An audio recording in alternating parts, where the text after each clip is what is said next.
Hey, welcome back to Mr. Smith Garage. It's been a while since I've done any recording. The last one that I uploaded was from a week ago. I've just been super busy with work. But sometime in the evening, I don't know how long ago, at least a week ago, I did install the Juice 32, and it's 32 amp power. It was nice that everything was wired in the wall, but it went to right here and I need to actually write that on there, that's for the E charger. Works great. I've hooked it up a couple times, but here is the problem that I have. You can see that it is only an 18-foot cord. So if I park the Jeep all the way up against the garage, I have to get it like this far out, and you can notice that the cord hangs like that.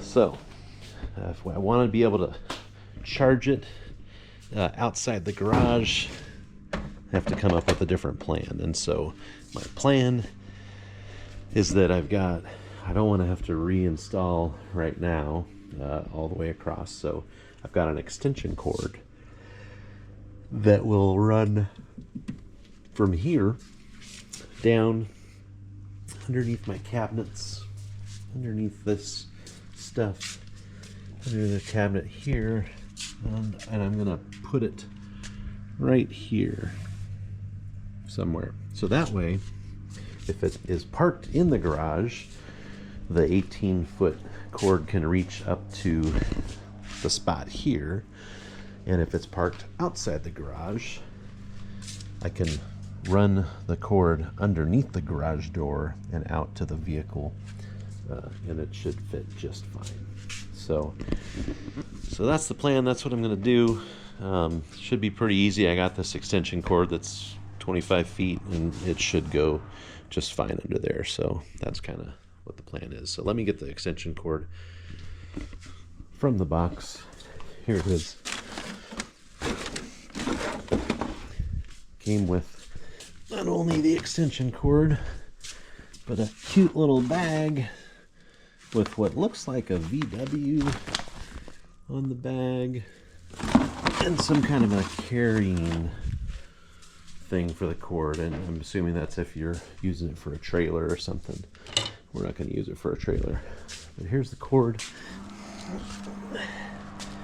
Pretty heavy duty. Looks like it'll work.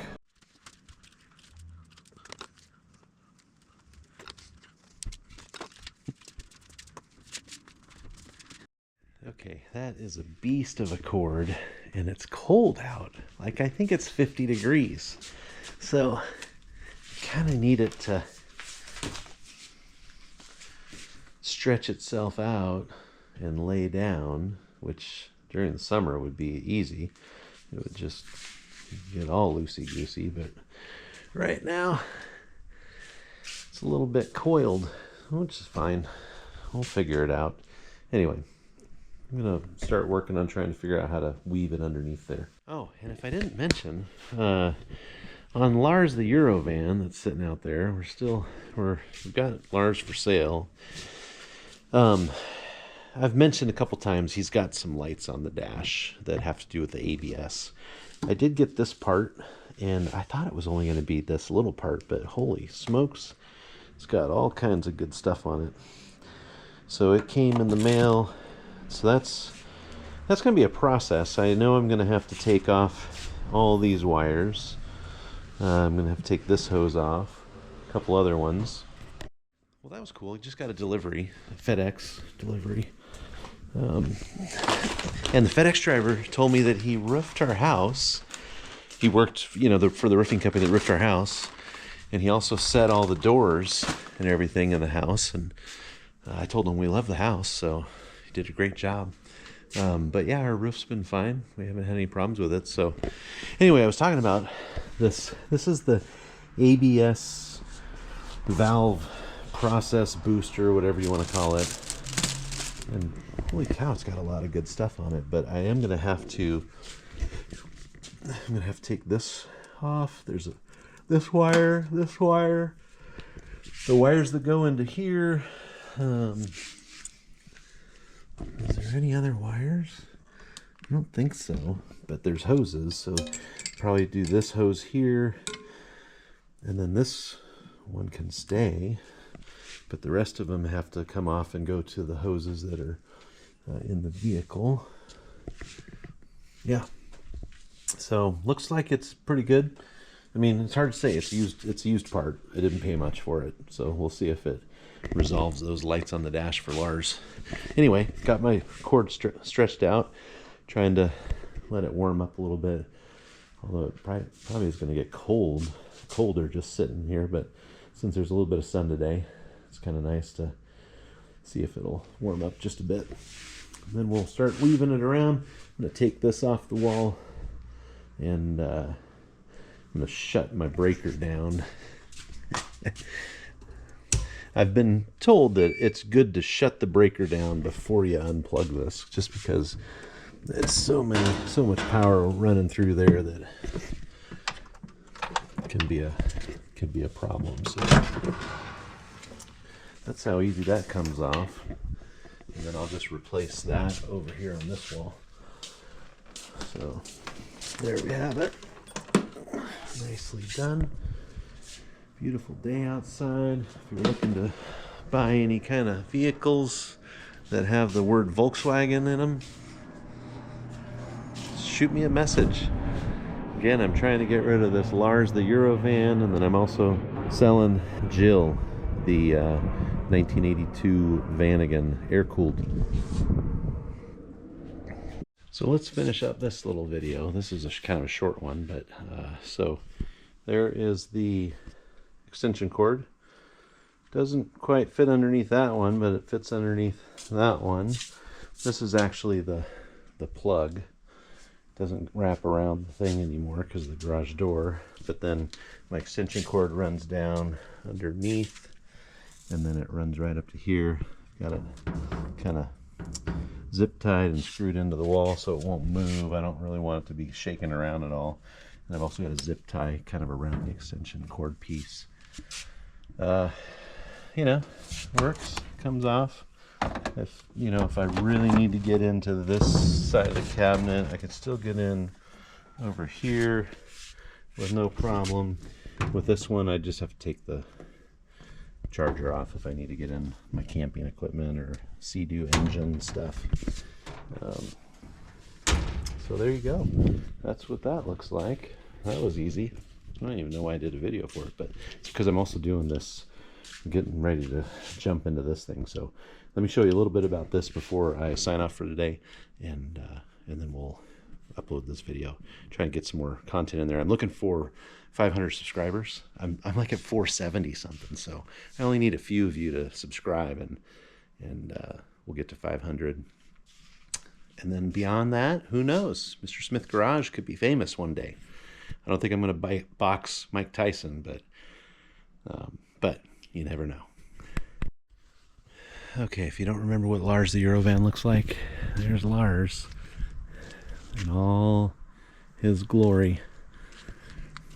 A little bit of clear coat coming off. Anyway, so here's the ABS module, and here's where it's at in the vehicle. You can see it goes down pretty deep. I think I'm going to need to take off the lights. I might need to take off this grill and this piece to get to the headlight function, because I need to get down. There's one bolt down there and a couple of hoses, but with this out, I think it'll be a lot easier to get to. I need to get this wire piece off, and I might just take the battery out as well, just to now might give it a little bit easier access in there. So that's kind of the next steps. I figured I'd show you. Got the kill mat in there, give it a little bit of quietness. Otherwise, Lars has been running really well. He just needs the ABS lights off of the dash. just because I think that scares people. You get a brake light blinking at you, even though I've driven it almost 1,000 miles now since I've rebuilt the engine. Just show you the inside a little bit. It's looking good. Clean seats, basically clean carpet. There's a couple of stains underneath here, but clean seats up front. Nice dash, except for those lights that are blinking. A couple of things kind of banged up. Just, you know, a well-used family car. So, but the headliner's all intact. It's got rear air conditioning, and the air conditioning works just great. So, if you're interested in a 2002 Eurovan with a rebuilt, top-end rebuild motor, I hate to say rebuilt motor because I didn't do anything to the crank, pistons, rings. I cleaned the oil pan really well and resealed it. It doesn't have any leaks right now, which is more than I can say for the Vanagon. I don't know why the Vanagon's now leaking. It hasn't leaked for a year. I put it up for sale and it starts leaking. I don't get it. Anyway, thanks for joining me, Mr. Smith Garage. We hope to see you soon on the channel, and we'll get working, get cranking on Lars the Eurovan ABS brake block pump removal, or removal and installation, whole thing. I'm gonna try and do it all at once. Then I guess I need to bleed the brakes probably, because there will be air on the lines. Have to see how to do that. I think I might need to do that with a pressurized system. So thanks for joining me, Mr. Smith Garage.